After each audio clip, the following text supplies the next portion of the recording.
Olá, amigos, Vanusa Mendes. Se você viu esse título, deve ter ficado curioso ou até já me ouviu contando essa história que eu já contei em outra oportunidade. E acho que nesse momento de pandemia vale a pena a gente ser relembrado, né? Nós precisamos ser relembrados de verdades. Nós, seres humanos, temos a tendência de esquecer verdades.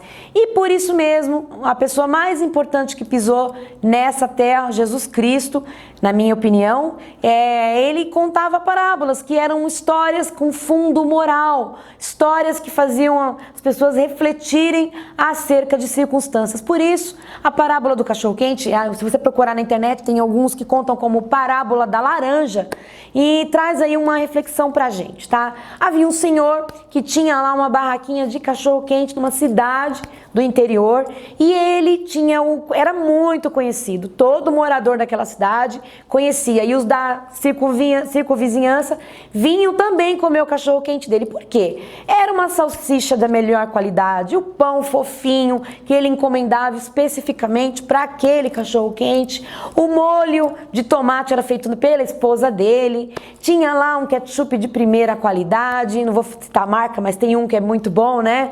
Tem um ketchup, tinha lá um purê de batata, porque eu sou paulista e paulista gosta de purê de batata no cachorro-quente. Enfim, era um cachorro-quente, uma bela refeição ali que ele vendia naquela cidade. E ele, com o dinheiro da barraquinha de cachorro-quente, ele estudou o filho virou doutor, o filho virou um economista, um doutor, e tempos depois o filho foi visitá-lo.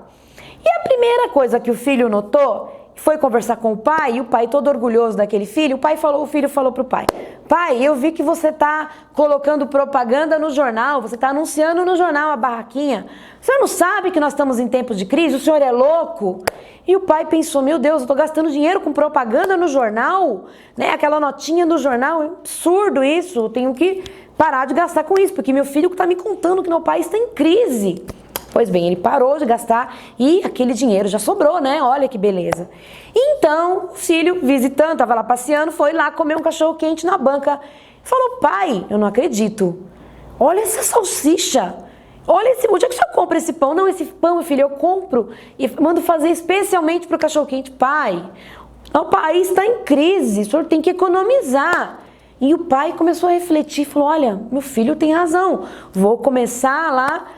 Vou comprar uma salsicha de terceira qualidade, aquela salsicha que você coloca na água e ela fica, depois de um tempo dessa largura assim, né? Aquela salsicha bem ruim, fica cor de laranja, água, tudo.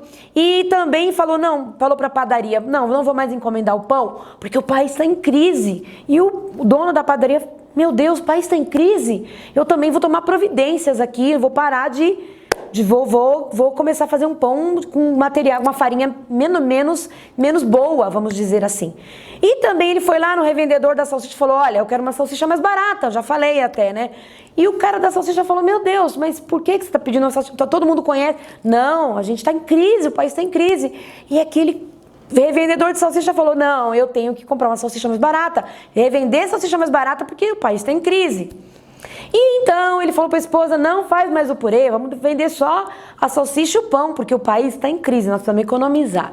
E no decorrer daquela semana, daquela quinzena, as pessoas já comiam e já começaram a criticar aquele cachorro-quente que já não era o mesmo. E então, meus amigos, depois de um tempo, ele falou: olha, o país está em crise mesmo, e decidiu encerrar as atividades dele, da barraquinha, e depois a padaria também daquela cidade começou a perceber que a crise estava mesmo grande, parou de fazer propaganda, e enfim, tudo isso para te contar que depois de um tempo, o dinheiro que ele havia economizado foi gasto naquele período, porque ele não tinha mais uma renda, e ele concluiu: poxa vida, meu filho tinha razão, o país estava mesmo em crise, tanto é que eu fui à bancarrota. Meu amigo, nós estamos em tempos de crise. Isso significa que muitas pessoas irão fechar a porta involuntariamente, elas não têm alternativa, porque o isolamento social, né? Mas nós somos uma classe privilegiada, nós podemos trabalhar de qualquer lugar do globo, tendo um computador e tendo uma internet. Isso significa que nós temos que ter uma mudança de mente. Isso não é clichê, tá? É verdade. Nós precisamos entender dizer que a advocacia pode viver um bom momento, apesar de todas as circunstâncias, tá? Tudo tem algum lado positivo. Então, se você parar de oferecer o seu serviço, se você parar de caprichar na qualidade do seu serviço, se você não buscar clientes, se você não interagir pelos meios sociais, você vai descobrir que a crise é real. E ela é real para muitos que não têm opção, como eu acabei de dizer, mas ela vai se tornar muito real para aquele advogado que não entender que muito do que vai acontecer de agora em diante depende dele, tá? E não estou falando que vai ser fácil, não estou falando isso, estou falando que podemos enxergar oportunidades aí. O que é que você tem feito ou que parou de fazer após o início desse afastamento do convívio social? O que é que você pode começar a fazer agora que você nunca teve tempo para fazer? Criar uma página no Facebook para prestar informações para a população e de repente ser conhecido no seu meio social?